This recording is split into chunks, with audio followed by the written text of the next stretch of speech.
ကျွန်တော်ကငငယ်ကကျွန်တော်နေမကောင်းဘူးဗျာဖျားတော့ဒီ6လောက်ကဖျားလဲဖျားတော့စီကန်းသွားပြတယ်ဖျားတော့ပြန်လာလိုက်လာရောအမအိမ်ကျတော့ပြန်တက်သွားတယ်ကျွန်တော်တက်တော့6လောက်ကအကုန်လုံးဝိုင်းပြီးတော့နှိပ်ကြတာဗောပြည်သူတွေဆူကြလောက်တဲ့တိုင်းတမို့လို့ပြီးတော့တနာရီ2နာရီလောက်လည်းကြာကြအောင်ပြန်တတိရလိုက်ကြအောင်6လောက်ကလုံးဝအလုံးမလုပ်တော့ဘူးလှုပ်ကိုမလုပ်တော့ဘူးဖြစ်သွားတယ်အဲ့လိုမျိုးဒါပေမဲ့ကျွန်တော်အခုဘွားတွေကိုဘွားကိုဘယ်တော့မှအရှုံးမပေးဘူးအများနဲ့ကျွန်တော်ဘွားကိုကျွန်တော်အများနဲ့မြင်နေတယ်ကိုဘွားကိုစိတ်တက်လုံးဝမကြောက်ဘူးကျွန်တော်ကတော့ဘာလို့ဆိုတော့ကျွန်တော်ဘွားကိုဒီ6လောက်တစ်ဖက်မကောင်းပြင်မယ်လေကျွန်တော်ဘွားတစ်ခုလုံးကိုကျွန်တော်ကောင်းအောင်ကျွန်တော်လုံးနိုင်မယ်ဆိုတဲ့စိတ်ကိုရှိတယ်ကျွန်တော်6လောက်တစ်ဖက်နဲ့လက်နှစ်ဖက်ကြံနေတယ်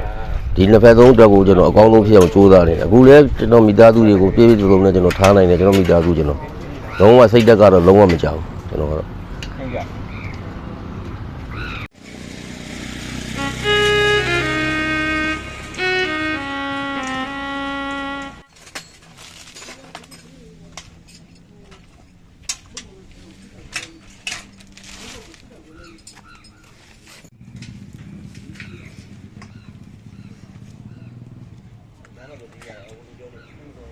ကျွန်တော်ငငယ်ရဆိုတော့ဒီပညာရက်တွေသင်ရတဲ့နေရာမှာကျွန်တော်လည်းကြိုက်ကြည့်မဲ့လုပ်ငန်းတစ်ခုကိုကျွန်တော်လိုက်တဲ့အကုန်ရွေးခဲ့တာကျွန်တော်စာပုံလေးဆက်လက်လုပ်ခဲ့တယ်သပင်ညာလည်းသင်ခဲ့တယ်ပရိန်းလည်းလုပ်ခဲ့တယ်နောက်ပိတ်ဆုံးကြတော့ဘာလို့လဲကိုယ်နဲ့ကြိုက်မဲ့လုပ်ငန်းတစ်ခုကဒီစပိန်ပညာနဲ့ကိုထိုင်းလုပ်ရမဲ့လုပ်ငန်းဖြစ်နေတဲ့အတွက်ကိုကျွန်တော်စပိန်ပညာလုပ်ငန်းတစ်ခုကိုကျွန်တော်ရွေးလိုက်ပြီးဒီကုတ္တတိကိုကျွန်တော်လောက်ကင်စားတော့လို့မှာပဲဒီကြတဲ့မတန်ပေမဲ့လည်းကျွန်တော်ဘဝတစ်ခုလုံးကိုကျွန်တော်အကုန်လုံးစွမ်းဆောင်နိုင်အောင်ကျွန်တော်စူးစမ်းခဲ့တယ်ဒီတစ်ခုလုံး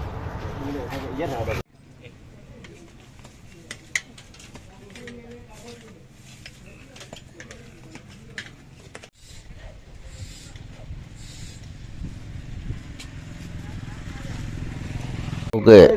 ဒါပေမဲ့ကိုလိုဒီလိုဖြစ်နေတဲ့လူတွေတိုင်းတယ်ဘယ်တော့မှစိတ်တက်မကြပါနဲ့အမြဲတမ်းကိုယ့်ဘဝကိုအမြဲတမ်းစိတ်တက်ကိုအမြဲတမ်းကိုအမြဲတမ်းမြင့်နေတာပဲဘယ်တော့မှအားငယ်စိတ်ကိုဘယ်တော့မှမမိုးရဘူးလူတယောက်ဆိုတာကျန်တဲ့လူတွေအကုန်လုံးလည်းဒီလိုကျွန်တော်လိုဘဝမျိုးဖြစ်နေခဲ့ရင်တော့မှဘယ်တော့မှစိတ်တက်မကြပါနဲ့ကြိုးစားပါတစ်ချိန်ချိန်ကိုယ့်ဘဝအောင်မြင်မှုရလာမှာပဲတခုရင်ကတော့